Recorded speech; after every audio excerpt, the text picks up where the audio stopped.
Ticket Machine is the official ticket broker of Spartan Nation. No matter what you need a ticket for, border to border, coast to coast, the Ticket Machine is your ticket source. So whether you need to get into the hottest concerts, the best sporting events, you want the best seats in the house, or you just want to get in the door, when you want to go to any event that requires a ticket, anywhere, border to border, coast to coast, it's always theticketmachine.com. Theticketmachine.com, 517-655-3201. Check it out today at theticketmachine.com. Good evening, everybody, and welcome back to Spartan Nation Radio here at our Okemos Ticket Machine studios. Remember, you need tickets to any event, border to border, coast to coast. It's theticketmachine.com, 888-887-4411, 517-655-3201, theticketmachine.com, and I am so excited. I feel really old. 6 years ago, I had this guy on the radio show the first time. He has become a guy that is a friend. I will be his friend 25 years from now. I love him dearly. I'm going to tell you what I think of this guy. He is the kind of guy every dad wants his daughter to marry. He is a wonderful human being. He is a great person. He's compassionate. He's smart. And I just dearly love him. Michigan State quarterback Damion Terry. DT? Hondo, thank you for having me. Ticket Machine, glad to be here. Like Hondo said, it's been a fast 6 years, but man, time flew. I'm just glad to be here, though. Has it hit you? I mean, 6 years. You and I are friends away from media. Would you agree with that? Yes, 100%. So it's been so fast for me just because, and I'm going to say this, and I want to be careful because using this word with someone who's African American can be extremely offensive. So I want to preface it with that. You came here a boy. I guess I can use kid. That's 100%. Not offensive. A kid. But you're leaving here a man now. You've changed. You've grown. Where am I wrong? Oh, I'd say you're hitting it right on the head. Man, coming in here, 18-year-old, I'm from Cathedral Prep, all boys school. I mean, you don't really know what you're getting into. Michigan State, live campus, 50,000 people.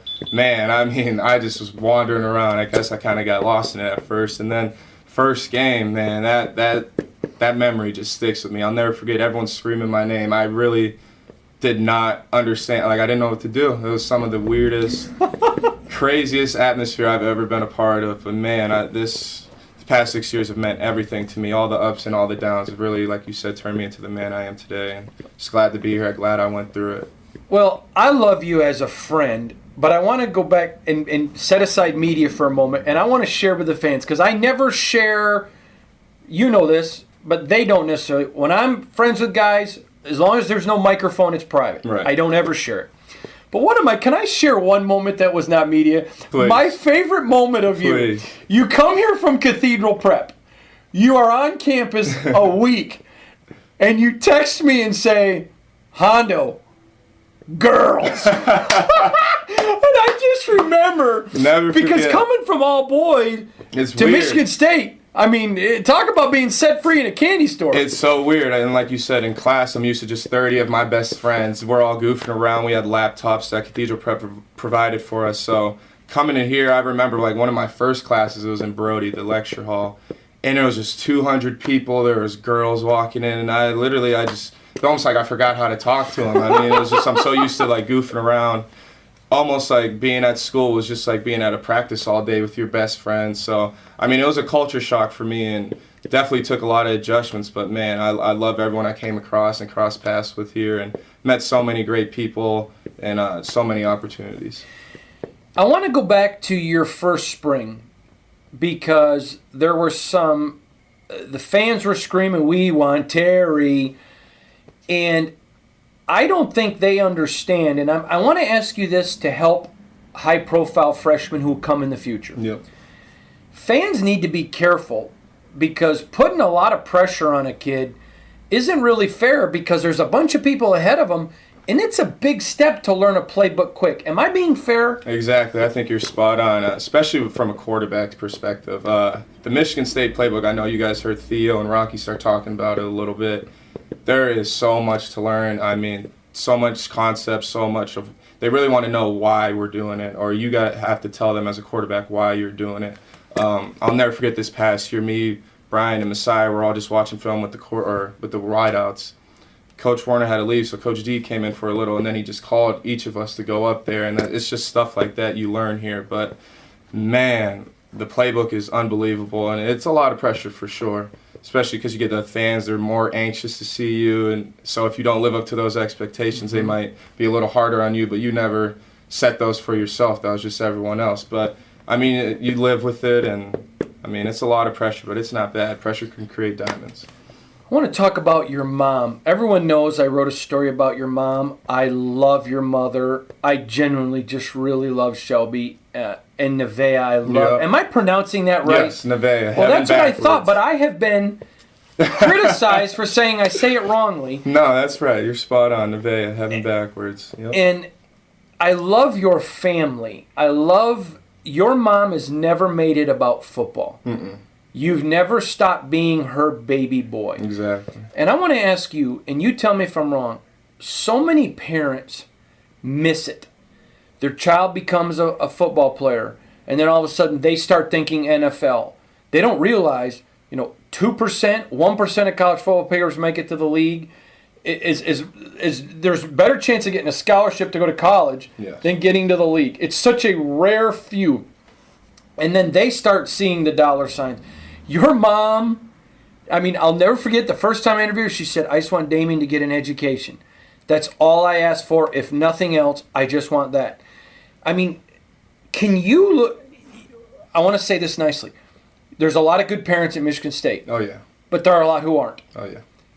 Do you ever take a moment and realize, I am so blessed to have my mom? 100%. I think it really hit me. It's funny you bring it up. This past year, around Christmas time, it was kind of weird, right before we went to San Diego, just thinking about what I'm going to do afterwards, and I knew I still needed credits to finish, and I really just had to sit back and think, like, wow, what does my mom want me to do? And I, like you said, I always had to think back. It was never about the NFL to her. It was always about getting my education. And I'll admit, me and school do not get along. That's probably it's not even like I'm dumb. It's just me and school don't get along. It happens to some people. Exactly. So this 5th year was, man, I really needed it, but I really got on my high horse with school. And I know I didn't make anyone happier than her. So I'll be the first one from my family to graduate.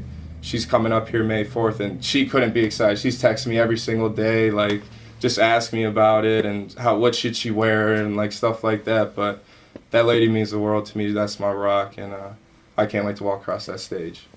I want to go back to, I interviewed you several times before you committed, but the day you committed, I listened to that interview, and I want to ask you this question. I asked you then, I'm going to ask you now. Mm-hmm. On May 4th, you're going to walk across that stage.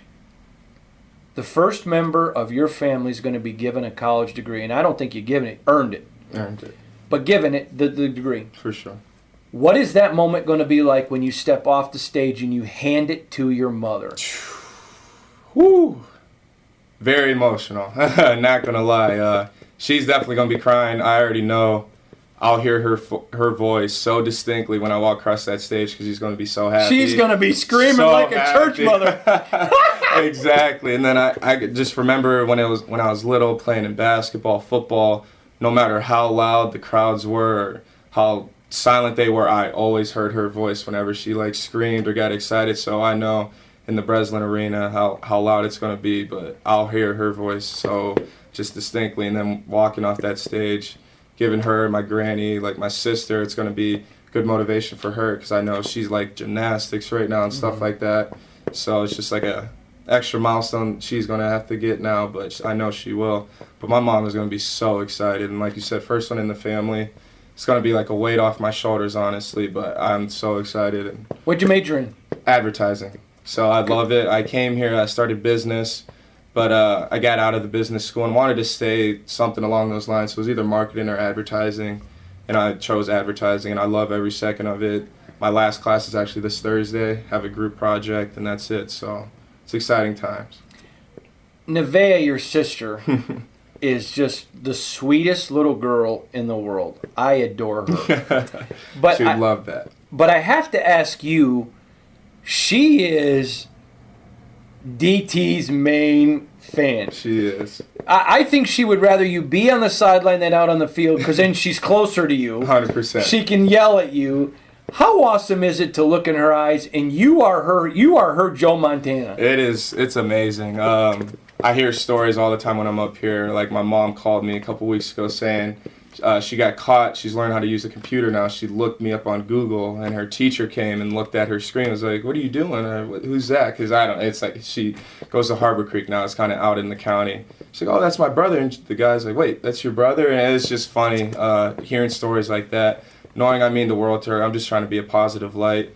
I mean, it's a crazy world we live in nowadays, so it means a lot to me when she can look at me and just see a positive light. And like I said, me getting this degree, hope it's an extra motivation for her, incentive for when she continues out her life. Biggest thing for you I need to ask, is this degree more for Mom even than Damion? And I know it means a lot to you, but Right. Is it even more for Mom? Yeah, 100%, because I know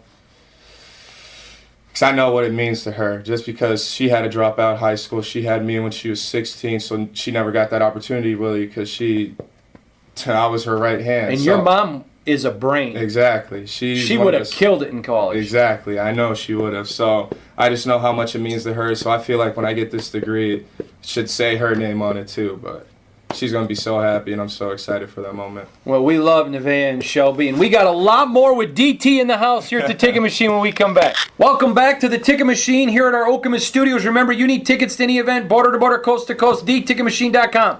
888-887-4411, 517-655-3201, theticketmachine.com. Joined by the great DT, Damion Terry in the house. Man, we got so much to talk about. I want to go back to you, because I want you to be able to take fans inside the process. What's going through guys when they get on campus? Because there's so much that the fans think it's just, oh, you show up and play football. It's learning a playbook, learning practice routine, time management, because your early lifts, then practice, homework, going to class. Explain to them, what's that adjustment like? Because it's so big, I don't think people get it. Yeah, I honestly don't think they do either, and I think it's really how to deal with freedom. All of us come in here, I hate to admit, but we're kind of entitled. We always have like a set plan when we're in high school, and our parents are always looking out for us, making sure we get to this point. But when we get here, like I said, like my story, it's like a culture shock, and it's really how you deal with freedom. You're free all day, besides like your set times with class and stuff like that. So that's another thing, dealing with all your schedule, having to have all your classes done by a certain time just so you can get the practice. And then some people have to either be late for practice or miss practice. And then all the study times and the tutors in the Smith Center. It's just a lot. And I know a lot of people even struggle waking up to get to a lift. So, I mean, it's honestly hard. It's a struggle. But Michigan State, they prep you from Coach D down to your position coach, Mandy, Chandler, Todd, all in the Smith Center. They really get you ready and prepared. And I can't forget Coach Guest, Coach Manny, Coach Ho, Coach Burkhart. They're making sure we don't ever want to miss stuff, if you know what I'm saying. No, but they get us right. We spend the most time with the strength coaches and Mandy, and then they always get us our schedules early. But it's a lot. It's a lot to take on, but I think they prep you very well. Now, I know this never happened to Damion Terry, but if you miss a tutoring session or if you miss a workout, you can get fined. Oh, yeah. Fans don't know that, do they? So tell them, how do you get fined? I'm not saying it ever happened to you, but how do you get fined? How much are fines? Tell the fans.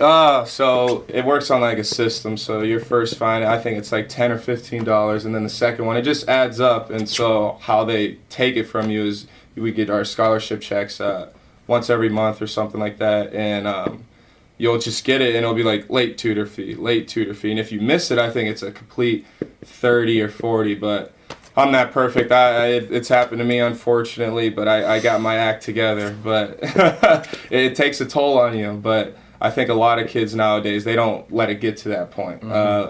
Coach D doesn't want any slip-ups, and that's where he says that it starts from. It starts from little things like that, missing your tutors or stuff like that, because that leads to bigger problems. So now that's not a thing, but that used to be big, but it's not that big. I don't want to get into 2016, but I do want to talk about, I've heard some people make some ignorant comments. And I've mentioned it, but I want you to tell the fans if I'm right. You'll hear people say, why don't they ever educate these guys about sexual assault? Why do they never talk about these guys, you can't treat women? And I said, guys, even before 16, they bring speakers in. It isn't as if It isn't as if they discuss this all the time. Am I covering for Dantonio or am I telling the truth? You're 100% telling the truth. I can't tell you how many times we've had people come to us to talk to about it, and this is before everything ever happened. We've had countless number of speakers, just even amongst like ourselves as a team, like all of our leaders, we always tell each other how to act, and it's almost like you can only do so much. I don't know if that might come out wrong, but you can't control what a man is going to do. I mean, you can only educate him so much, and then you can't. None of us are going to sign off for anything. I know I will never sign off for anyone accused of anything wrongdoing in that nature, but we are well educated on it. It's not a culture thing. Or I hear some of that thrown around. I know a lot of, I hate to say it, scum fans like to attack us about that, but we don't run that kind of culture. That's not in anyone's identity here, and we don't sign off on anything anyone's done in that nature. And I just get angry. I understand people are mad about it. Right. You guys are mad about exactly. It angers us the most, and then, like you said, when people start labeling us as a whole as stuff that individuals do, it's wrong, and I think, especially, but in today's society, it blows my mind. I mean, I remember when it was going on, and we're not talking about it specifically, but and there were nobody was talking to the media, so of course I would still talk to you guys and all that. I just couldn't report anything. Right. But I would say to people, do you not think they're frustrated? Exactly. Oh, no, they're not saying anything. I said, if Coach D says they're not talking, they're not talking. But they're not happy with these guys. This does not make them happy. They don't like walking into class or in Qdoba and everyone looking at them like they're a rapist. Exactly. It's an embarrassment to everyone as a whole. Our front name, the front name on our jersey and the back. And I know, like I said, Coach D, what kind of program and culture he's established here, and that's not anything. It doesn't involve anything in that wrongdoing. So it's just shameful, like you said, walking around the class, like especially with all that stuff going on. It's hard, but we fought through it, and I'm glad we have the right individuals in that building over there right now. I agree. I'm going to say this, and you tell me if I'm wrong. I love the culture of that football program right now. Love it. Spartan fans need to be excited about this upcoming season. I mean, but even off the field, though, the culture, 100%. The guys, the people, I love it. To me, it's I'm trying to get the right word here, Damion, but I think it's back to what it was. Yes, I 100% agree, and I think we had a few seniors that left, but I know like me, Brian, and Chris, we really felt that as we were leaving here, Gerald, but I think the leadership right now on that program is sky high. You got like Cole Chewins, the Brian Mawerkis. I mean, guys that are just role models, class acts on and off the field, and great role models for people to look up to. And I know the Eagle Council there they have the right guys going, and like I said, it's gonna translate onto the field.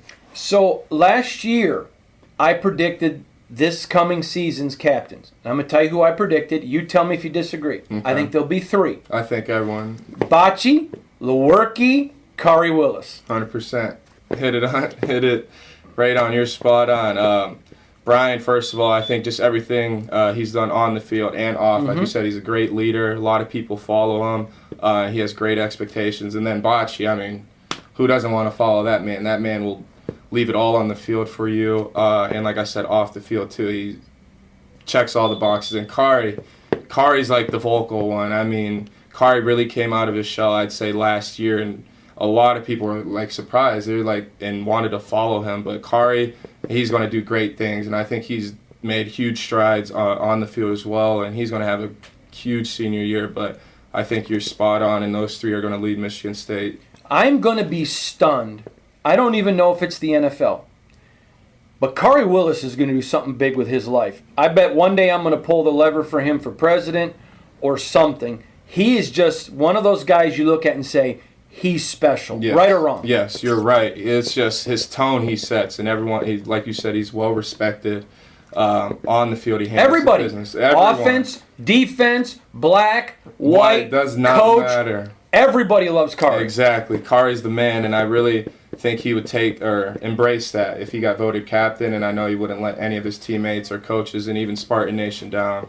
Kari Willis is definitely a name everyone needs to get familiar with because he's going to be making a lot of plays. I know he might get overlooked because David Dow had a lot of interceptions, but Kari Willis he's right there with Joe Bocci as the vocal leader of that defense. Joe Bocci told me that one of the things, and this stunned me, I'm going to be honest. Mm-hmm. So I'm interviewing him the last week of the year, regular season. Yep. And I said, what are you going to miss most about the senior class? And before I said class, I just said senior. He said Damion Terry. And he was, he's very close to Chris Fry. Mm-hmm. He was close to Brian. But you, for whatever reason, and I didn't know that you two were close. I did not know that. Went to spring break. Yep. Yeah. That was my man. But he was very emotional about you leaving. What is it about Joe Bocci?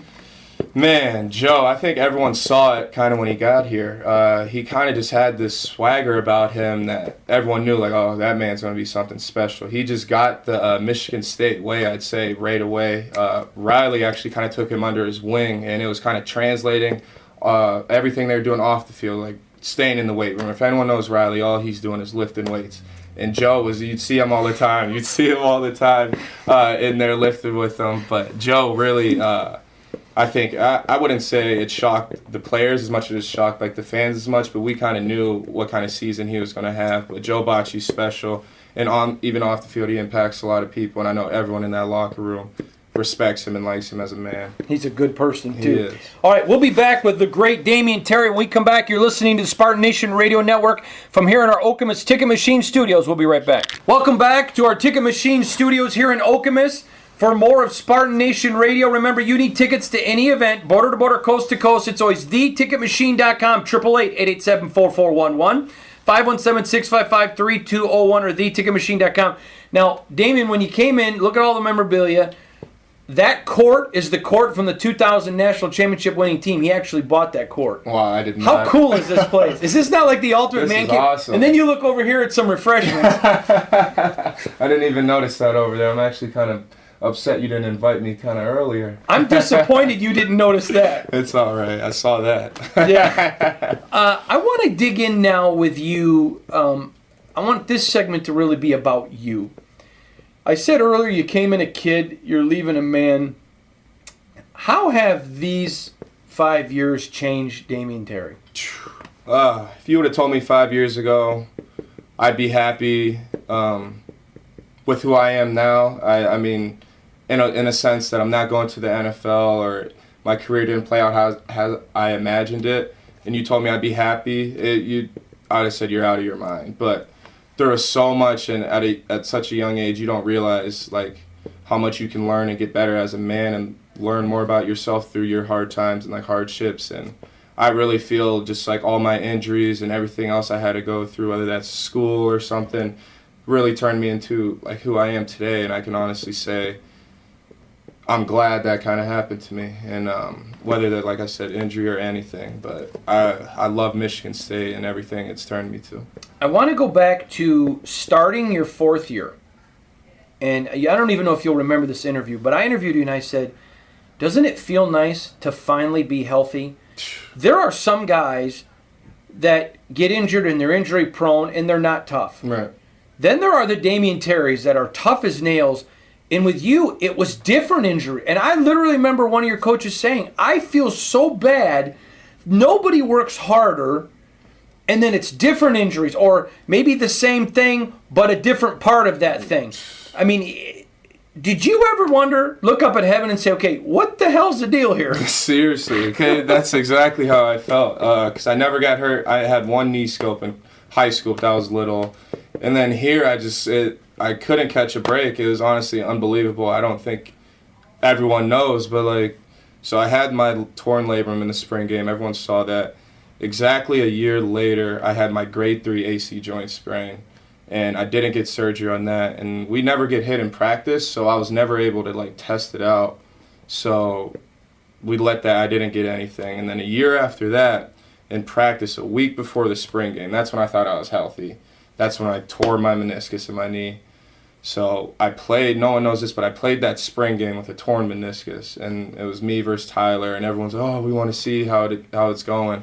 But I was hurting in that whole game, and then so after I finally got remember, because I promised not to say anything, I just wrote, it's Tyler's job, Damion's, and because I knew about... Right, exactly. I wasn't practicing. And then I'm getting, you hate Damion Terry. I'm like, what are you talking about? He's one of my dear friends, but I can't write. Exactly. That's the hard part. Exactly, and I have to retract a little. That before the spring game, that second time, that was actually when I tore my meniscus. The first time was the Alabama game. I ran that 14-yard run, and safety hit me. I knew right away. You could see the TV copy. I run over to Sally, and I'm like, I tore my meniscus because I tore mine in high school. I knew the exact feeling, and I ended up being torn. She was like, you are the first person in history to self-diagnose an injury, and I just knew right away. And then, like I said, that spring went on, and then I got rolled up on, tore it again. So I had 2 knee procedures before my 4th year, and I already had a bumped shoulder. And so going into my 5th year, every time I leaned over, my collarbone was, like I said, it was a grade 3. It was an inch away from my shoulder. It would lean up, almost like smack me in my chin. So I'm like, Sally, we have to do this. Like, I'm not going to be able to play football with this. So that's when I finally got my whole shoulder. I had AC joint reconstruction. They moved my pec over a little bit. And then during that procedure, they found out that my bicep was ruptured. So I have a scar right here, too. So it was kind of like a 3 surgery, 1 procedure thing. And man. Well, I counted that one as 3. Yeah. And in my recollection, I told someone yesterday, you had 8 surgeries at Michigan State. 6, 8 total. Yep. It's crazy. Unbelievable. Yeah. You don't know this, but I took some grief at the Holiday Bowl when you scored. I just bawled. Man, but I'm up in the press box where we're not supposed to show any emotion. Right. It wasn't emotion for Michigan State. That was my friend, 8 surgeries, hell and back. I was so happy. I know it couldn't compare with you. What was that moment like for you? That was the most remarkable moment I've individually ever had in football. Hondo, I took so much anger out on that kid. I hate to say it like that, but it was a good anger. It was good anger. I'm sorry it had to be him, but once I was running and I saw the defender go with the ball fake to Madre, I think it was, it was in my head, there's no way I'm that scoring. There's no way. And then just after me celebrating, I almost caught a full body cramp. But my favorite thing and what really touched me was just hearing like the crowd and seeing I think I hugged probably 100% of the team after that. And it was all them coming up to me, coaches, players included, and that was just such a special moment and one I'll hold close to my heart my whole life. What was that moment like? Because you had a bunch of teammates with tears in their eyes. Exactly. It was. Did it hit you then, my team really loves me, or did you already know it? I don't want to say I already knew it, because I think that would have stopped me from wanting to keep being that voice to them or being that shoulder to lean on. So I'd always find ways every day. Like, I know I used to tell Cody, like, hey, I'm living through you today, man. I'm not playing today, so I'm playing through you. Like, let's go. Like, just little stuff like that. But I always knew, but it really didn't hit me until that last practice when I had to hug everyone and hearing everyone's voice, like when I'd come up, or like Coach Manny said something really nice to me. Coach Saint, I can go down the line. I mean, that moment was so special to me, and all my teammates, hearing them saying like they'll miss me, and then like hearing words from Brian and how much I meant for him this year. It's just, and like you brought up Rocky earlier, it really meant. That's me. That's Damion Terry, though. I like helping people. Well, to me, I can't imagine a career for you that doesn't involve coaching, working in community, whether it's at a high school, because that is you. I've said this to other people. You may be one of the most popular players to ever have played here in his own locker room. That says a lot about you. Yeah, it's crazy how far I've come, but just like you said, I mean, it's unbelievable, and I wouldn't be anywhere without my teammates. Like I said, I lived through them. I love those guys, every single one of them from every single year I've been here. Even 2016, I've had a lot of good friendships with those guys as well, but man, I've met some of the greatest people here, and I'm so glad I'm a Spartan. Last question about you. I want to ask you about Coach Dantonio. He always loved you. I remember, and I've never said this publicly, I've said this quote, but I didn't tell you which coach. I know I've told you, but Pat Narduzzi said to me when you signed your letter of intent, he's never seen Coach Dantonio love a player like you, almost like you were his son. no one wanted you to be the star quarterback more than Mark Dantonio. Right. He adores you. Mm-hmm. A lot of people don't understand that. Can you talk about your relationship with him? Man, that is my man. Coach D, like you said, he, whether I go in his office good or bad, he's honestly like him and Coach Salem are like my male role father figures here. And whether it was good or bad, Coach D always knew what to say, even if I didn't want to hear it, but I had to hear it. And I've learned so much from him. And like you said, before we went out to San Diego, I had a heart-to-heart to him almost. It might have been a little too late, but man, me and him chopped it up, and it was amazing. After that interview, it just the things he told me and things I opened up to him about it helped me. I mean, and then that touchdown in the San Diego Bowl or Holiday Bowl in San Diego just was like the cherry on top. But he always tells me I'm the biggest Damion Terry fan. I told him I know. That's why people don't understand. Like people, why don't you transfer? Why don't you do this? I'm like, I could not do that. Like, it's no one's fault, and like they don't understand. It goes deeper than football. And Coach D, that man means the world to me. And then for him, because he didn't have to leave me on scholarship for this last half of the second half of school, but he did, and he didn't have to do that. And I couldn't be thankful enough to him. And I told him I'm gonna graduate. So when I give him, I'm gonna copy my diploma and my degree and give it to him. You really should. Because I'm going to. He is going to be so happy. I remember seeing him at Pro Day. I haven't seen him in a couple weeks. He asked me, "How's school going?" And I told him, "Good." I got the official word I'm graduating. His smile just lit up.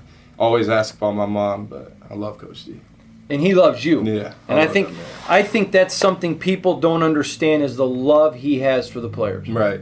At all. And it's such deeper, but like I said, I mean, it goes more than football. And Coach D, honestly, he's such a great man to follow. Awesome. Such a great man. Here at the Okemos Ticket Machine Studios, more with Damion Terry when we come back. Welcome, everybody, to Spartan Nation Radio here at our Okemos Ticket Machine Studios. Remember, you need tickets to any event, border to border, coast to coast. It's always theticketmachine.com, 888-887-4411, 517-655-3201, theticketmachine.com. Here with Damion Terry, the great Damion Terry, our final segment. Damion, I want to now switch. I want to take the fans into this locker room, into this team. A lot of players I want to ask you about. Mm-hmm. I told you, we talked earlier, but I want you to tell me. Last year, everybody on defense, and this is no disrespect to Brian Lewerke, so don't even hear that. There is no quarterback controversy. He's the quarterback. He's the man, period. Everybody talked about Rocky Lombardi. And if you weren't hearing it, it's either you don't know anybody or you weren't listening. Right. What is it about Rocky Lombardi? First of all, I think it's because no one's ever met someone from Iowa, so I go there. But no, I mean, it's just like his swagger, the way he treats everyone. He gets along with everyone on the team. He comes in every day and he's working hard. I think Darian Harris hit it good in the spring game. He said something how he's always in the weight room putting in extra hours or doing things when like the actual team isn't in there, and he always happens to see Rocky. But that just goes to show a lot about Rocky, and not even to talk about his football skills, which are just amazing. Rocky's come in and he looks the part right away. The way he throws, his first pass, I was at home screaming when he threw the wide cut, banged it right on his fifth step. But Rocky is something that everyone should be excited about. Spartan Nation, they're going to be in good hands with the remaining years of Brian and with Rocky in the future. And he's well known. Well, I mean, everyone knows what he looks like, the long blonde hair. So he looks like he should be from California. Exactly. So I know I always mess with him and tell him I've never met anyone from Iowa. But no, that's my man. I love Rocky. He's going to do great things here. Do you think he'll live? Because I'm telling you, defensive guys were like, we play guys on Saturday who can't throw as good as him. Can he make all the throws? He can make all the throws with ease. He can throw probably as far as anyone on out of all the quarterbacks, like I said. But he could also run, and he's a big-bodied guy. I know he's probably like 225. He probably weighed the most out of all the quarterbacks last year. But he can make all the throws, the deep outs, the slants across the middle, deep ends. It doesn't matter, the nines. He's hitting them. Like I said, there's a lot to be excited about, and there's a reason the defense goes crazy about him. It looked like Matt Allen separated himself at center. Do you think he'll be the starting center next year? And it's not a slam if you don't. Right. No, it's hard to say because we got great linemen. I know one guy is going to have to. So let me ask you this. this. Let me ask you this: who do you think the starting 5 offensive linemen are next year? Got to go. I mean, I don't see. You can't take Cole away, left tackle. I'm gonna just go left from right. Cole, you got Jarvis. And then the next two, it's so hard to say. You got Beadle, Tyler, and Matt Allen, and then you got Luke Campbell at right tackle. I honestly can't say. It's that tight. People don't realize. I feel that bad Beadle, for Coach Higbee, Staten. Allen for center and right guard. Exactly. I honestly feel bad for Coach Staten and for them because I know how hard all of them work and how bad all of them want this position. But like you said, Beadle, he's senior, third-year guy. He's going to get it. He's going to get exactly. I think the right guard. Right, exactly. And then good luck, Coach Staten. That's why he gets paid, right? Exactly. And I don't want to. I loved Matt and I loved Tyler. I hung out with both of them this past week. Both great kids. Great kids. But that's the worst part about football. Right. That I hate. Right. You know, when you watch guys, like I told you, when people were criticizing me saying they didn't like Damion Terry, well, I'm not going to tell them what I knew because you don't want that out there. Exactly. And I'm thinking, really? Because if this was based on popularity, Damion would be the starting quarterback till 21-11. Okay, yeah. But, I mean, that's hard. That's why I love football, though, don't you? I hate it, but I love it. Same, at the same time. And I think that's what makes teams so special. When people can just see the coach's vision and all ride with that, I mean, special things can happen. And like you said, you never know what can play out during the season. Like me and Tyler always tell people, if you would have bet us $100 in the beginning of that season that Connor Cook wouldn't be starting his last game in Ohio State Stadium, you're out of your mind. But what do you know? Tyler started, I played, and rest is history. So you never know what can happen, especially at offensive line. I know Coach Staten likes to rotate like 6 guys anyway. Then it's a long season. It's football, so injuries and stuff like that. But I just hope whoever it is that gets left out doesn't get discouraged, keeps fighting and keeps grinding throughout practice. It'll be hard, but knowing the character of Higbee and Allen, I don't think that's an issue. Do you agree? Yeah, I agree. It won't be. I know it hurt at first, but I think they'll live to learn and it'll be okay. I'm going to ask you about a guy on the offensive line that I have been talking about since recruiting, and I think he's going to play in the NFL, Kevin Jarvis. Ooh.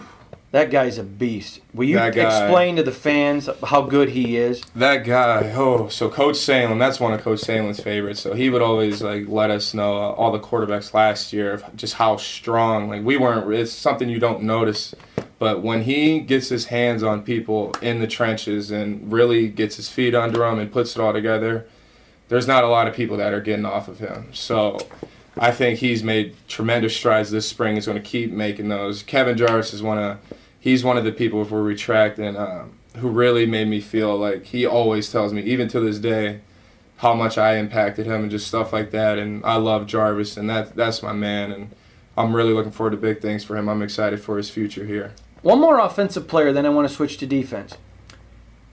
Everybody likes L.J. Scott. Mm-hmm. I don't think L.J., and I've told him this, so I'm not saying anything behind his back. Right. I don't think he realized how good he was. And I don't think he'd fallen in love with the sport. Right. He was just so naturally talented. He was different this spring. Oh, yeah. And when I reminded him, I said, listen, I'm not talking behind your back, but I have told you before, I don't think you realize how good you are. Maybe football wasn't the most important thing. He agreed. I know you were around, even though you weren't playing. If LJ gets how good he is and keeps that up throughout the fall, I think he can be the best running back in the Big Ten. Am I wrong? 100%. LJ has all the special abilities and gifts. I know a lot of people like to compare him to Le'Veon Bell, and I mean, there is honestly, the potential is there. I mean, his hands, I know he dropped the pass in the spring game. I'm going to mess with him a little bit about that, but no, they're off the charts. And I think this year he's really starting to realize, wow, I'm a senior. It goes fast. He's not the little kid that reaching across at the Big Ten championship anymore. He can't just live off that. He wants to set new goals and new standards. And I know he always tells me, I want to get 1,000 yards. I want to get 1,000 yards. So I know that's really important to him. And I also think Madre leaving is really making him realize, like, wow, it's just me. And then it's got Connor and Wes and all the young guys under me. But I know LJ's going to do big things. I know he knows his potential, and he's been working extremely hard, and it's going to show this year. And like I said about everyone, LJ is going to do big things this year. I'm really excited for his senior year. Let's go to defense. Mm-hmm.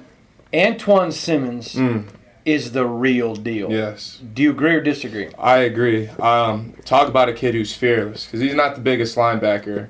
Antoine will come and hit anything, whether it's low, high, it doesn't matter. But I like Antoine because once he come in as a freshman, he wanted to learn.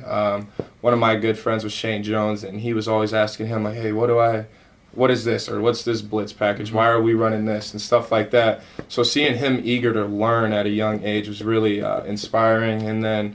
But just the way he plays on the football field, and then when he gets it all together, like I said, sky's the limit for Antoine. We got to hurry a little bit, but I want to ask you about Justin Lane and Josiah Scott. Are they the two best corner combination in the Big Ten? Yes.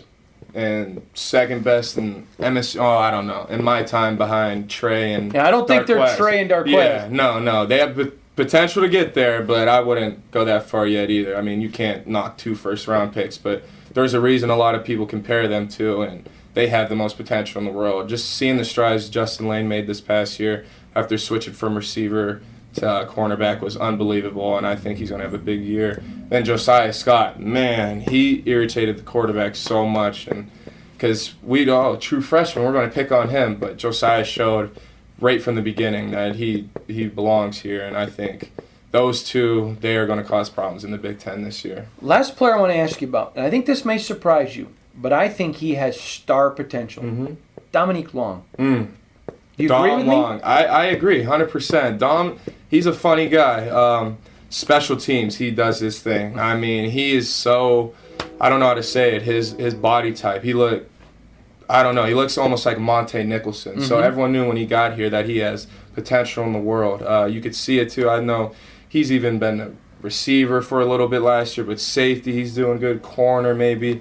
So he's a great athlete. Dom Long has sky's the limit for him. But I think just finding the right position for him and one that he really likes, and he's going to excel at it. Totally agree. He is the great Damion Terry. 25 years from now, he'll still be my buddy, and because I love him dearly. I said it before. One of my all-time favorite Spartans of all time. He is a genuine class act person. If you ask him, he doesn't go around, I'm Damion Terry, the football player. I'm Nevaeh's hero. I'm Shelby's little boy. And I'm Grandma's kid. And I'm a Spartan. Can't say it better. Damion, thank you, brother. Hondo, always nice. Thanks for having me. I love you, brother. The great Damion Terry. Great Damion Terry. Great Damion Terry. Great Damion Terry. Great Damion Terry.